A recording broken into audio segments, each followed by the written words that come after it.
Welcome again to AMETA Subliminals.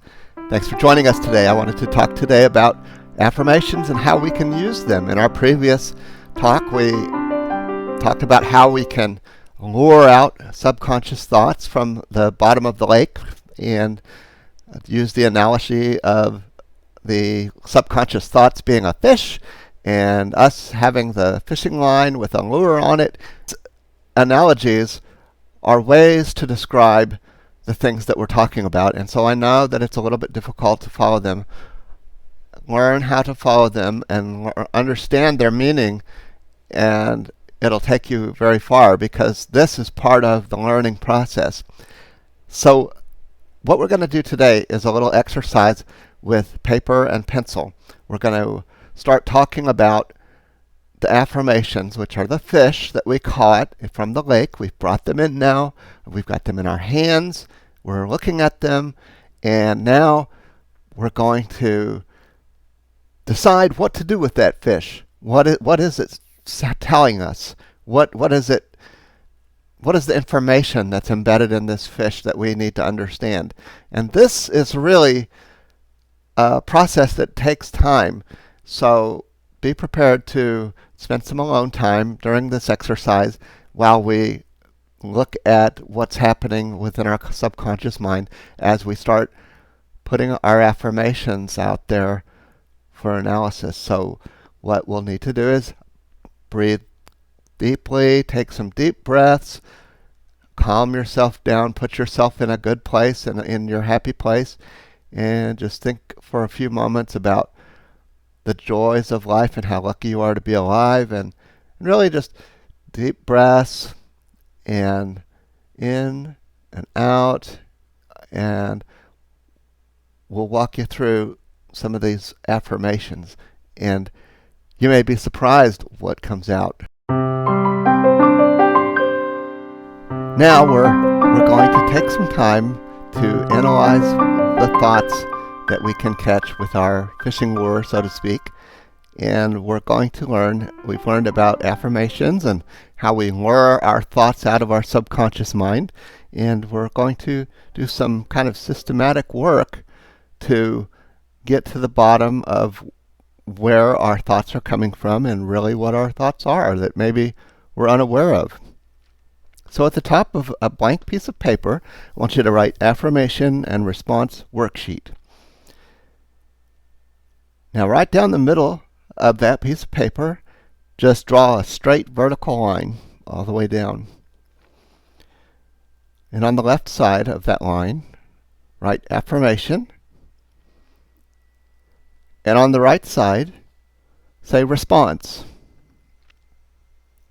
So the first thing we're going to do is we're going to write our first affirmation on the left-hand side of the column. We're just going to write, I am happy.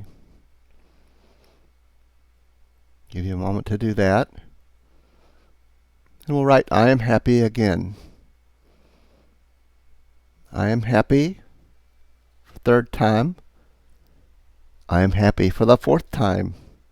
And lastly, I'm happy for the fifth time. Now, we're going to just take a few moments and relax and look at those and just think about them and ponder what we've written, and just let our minds wander and go where it goes, and just continue breathing deeply, enjoying this process. And now we're just going to go over and to the response side, and we're going to write down what comes out of our mind. And so I'm just giving this as an example, but you might write down, yes, I am happy.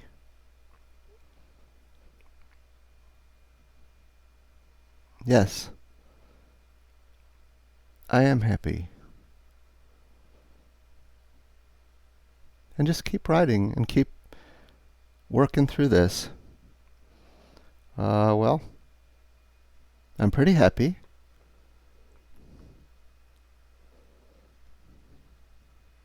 My dog ran away.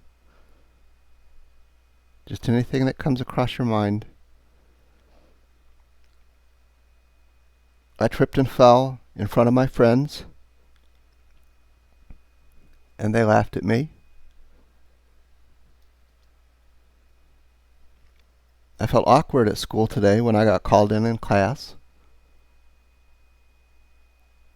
And so go through something like this. I'll give you a few moments now to do it yourself and just see what comes up.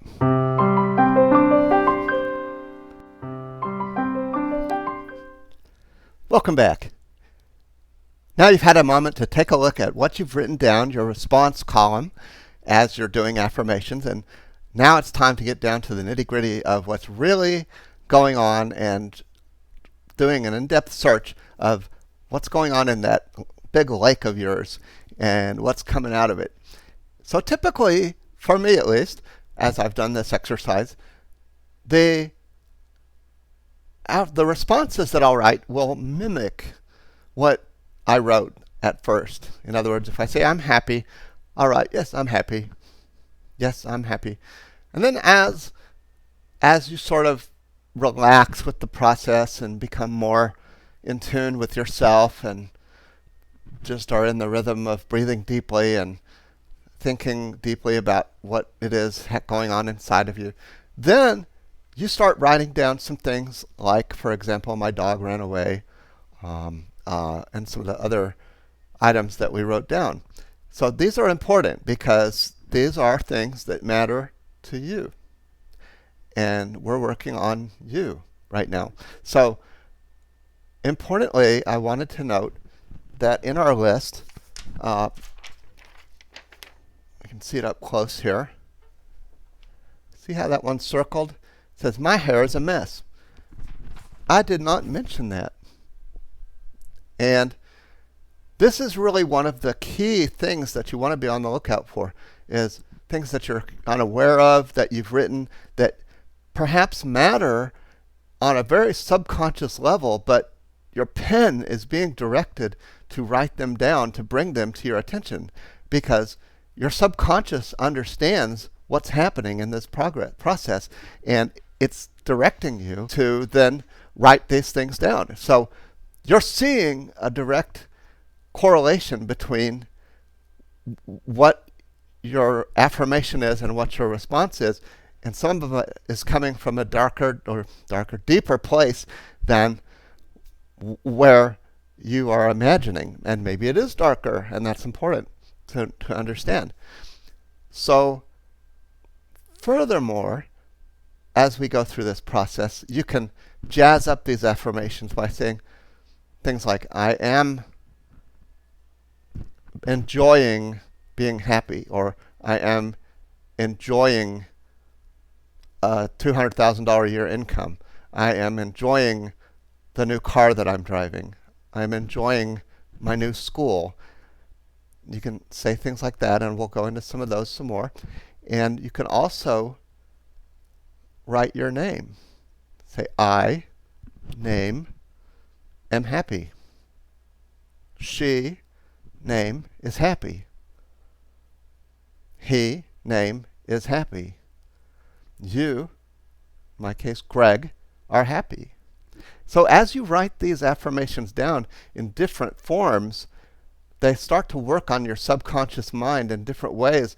And I'll say in an analogy form, your lure, your fishing lure, becomes more shiny and more attractive to lure out some of those fish that are out in your lake, in your subconscious mind. Some important things to know about affirmations and what they mean to you and how to most effectively write them. The words that we use matter in affirmations. Affirmations are very particular, and so we want to make sure we have the best strategy for success when we go into an affirmation session. We have to understand the language of the subconscious mind. Let's say, for example, that we want to stop eating cupcakes. The subconscious mind and the conscious mind hear those differently, and we're going to approach them differently with the two. The conscious mind says, let's don't eat that cupcake. And that's pretty much how it leaves it. The subconscious mind, on the other hand, sees cupcake. So now let's double our resolve. Let's say with our conscious mind and our willpower, don't eat that cupcake when we really mean it this time. What does your subconscious mind see? It sees a cupcake. A bigger, better, brighter, yummier tasting cupcake. And so now, if we go back to our conscious mind and we say, no, I'm going to double dog not eat that cupcake. We're going to double strike it. We're going to make it extra bold. We're going to use every bit of willpower we have. And we're not going to eat that cupcake. Your subconscious mind is then focused on that cupcake, and it's bigger than ever in your mind. So there's different ways that we need to approach the affirmation making process. The language that we use matters. Words not to use include stop, quit, try, but, hope, no longer, refuse,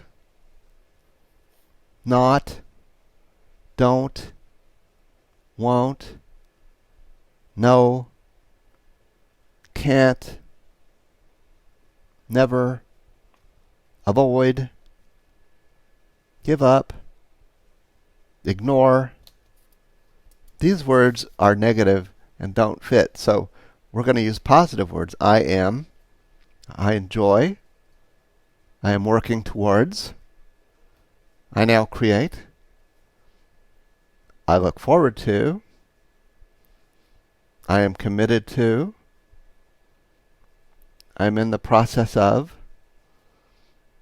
I like, I love it when, it feels good when, I prefer, I can, I am willing to, I am learning to, I am practicing, I'm choosing to believe, I choose to feel, I am open to receiving. Because we're going to use these words now in our affirmations because the words that we use matter. The words that we use matter. The words matter. And again, the words matter.